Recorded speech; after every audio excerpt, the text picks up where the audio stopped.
বাংলাদেশে নবনিযুক্ত মার্কিন রাষ্ট্রদূত ব্রেন্ট ক্রিস্টেনসেন ৯ এপ্রিল ২০২৬ ঢাকার বকশীবাজারে অবস্থিত আহমদিয়া মুসলিম জামাত বাংলাদেশের কেন্দ্রে সৌজন্য সাক্ষাতের উদ্দেশ্যে আগমন করেন। আহমদিয়া মুসলিম জামাত বাংলাদেশের ন্যাশনাল আমির আলহাজ মৌলানা আব্দুল আউয়াল খান চৌধুরী তাকে স্বাগত জানান। রাষ্ট্রদূতের সাথে ছিলেন মার্কিন দূতাবাসের মানবাধিকার বিষয়ক কর্মকর্তা হারমানস্কি বার্নার্ড।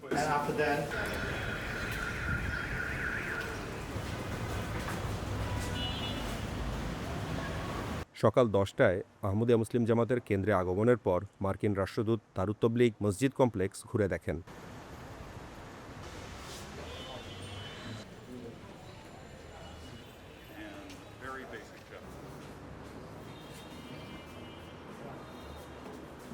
আহমদিয়া মুসলিম জামাত কর্তৃক প্রকাশিত ৭৬টি ভাষায় অনুদিত পবিত্র কোরআনের একটি বিরল প্রদর্শনী তিনি বেশ আগ্রহের সাথে পরিদর্শন করেন এবং পরিদর্শন বইয়ে মন্তব্যও লিপিবদ্ধ করেন।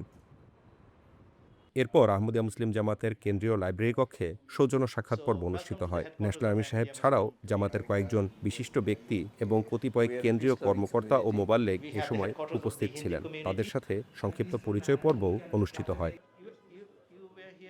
অনাড়ম্বর আলাপচারিতার মাঝে আহমদিয়া জামাতের প্রতিনিধিগণ আমেরিকার প্রতি জামাতের বিশ্ব ইমাম হজরত মির্জা মাসরুর আহমদ আয়াতুল্লাহ তাআলা বিন নাসরুল আজিজের বার্তা রাষ্ট্রদূতের কাছে তুলে ধরেন। And I sought Hazur's, our Khalifa Hazur's direction regarding the meeting, and he was very categorical that when you speak, do convey my salam and greetings. At the same time, if it is possible to emphasize on maintaining peace and harmony and to end the war, we should discuss that point.